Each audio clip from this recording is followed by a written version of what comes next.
చుక్కకూర చికెన్కి ఒక పాన్ పెట్టుకొని 5 టీ స్పూన్స్ ఆయిల్ వేసుకొని ఆయిల్లో కాస్తంత ఉల్లిపాయలు అట్లనే పచ్చిమిర్చి కరివేపాకు వేసుకొని వేయించుకోవాలి. కాస్తంత ఆయిల్ ఎక్కువ పడుతుందండి, నీచు కర్రీ కదా.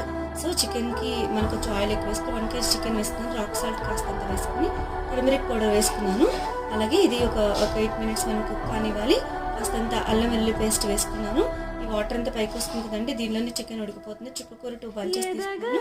ఫ్రెష్గా చిన్నగా కట్ చేసుకొని మంచిగా వాష్ చేసి పెట్టుకొని చుక్కకూర వేసుకొని ఒక 5 మినిట్స్ కుక్ కానిద్దాము. ఇప్పుడు కాస్తంత కొరియందర్ పౌడర్, గరం మసాలా కాస్తంత వేసుకొని రెడ్ చిల్లీ పౌడర్ ఒక 1.5 టీ స్పూన్ వేసుకోవాలండి. వీటన్నిటిని వేసుకొని మరలా జస్ట్ ఇలా తిప్పుకోవాలి. సరిగ్గా ఈ వాటర్తోనే కుక్ అయిపోతుంది చికెన్. ఒక 10 మినిట్స్లో మనకి కర్రీ ప్రిపేర్ అయిపోతుందండి. చాలా ఈజీగా ఉంటుంది, టేస్టీగా ఉంటుంది. కాస్త గార్నిష్ చేసుకున్నాం. చుక్కకూర చికెన్ చాలా బాగుంటుంది, పుల్లగా రైస్లోకి, చపాతీలోకి, రోటీలోకి చాలా బాగుంటుంది. సో మీరు కూడా ట్రై చేయండి ఫ్రెండ్స్. Thanks for watching.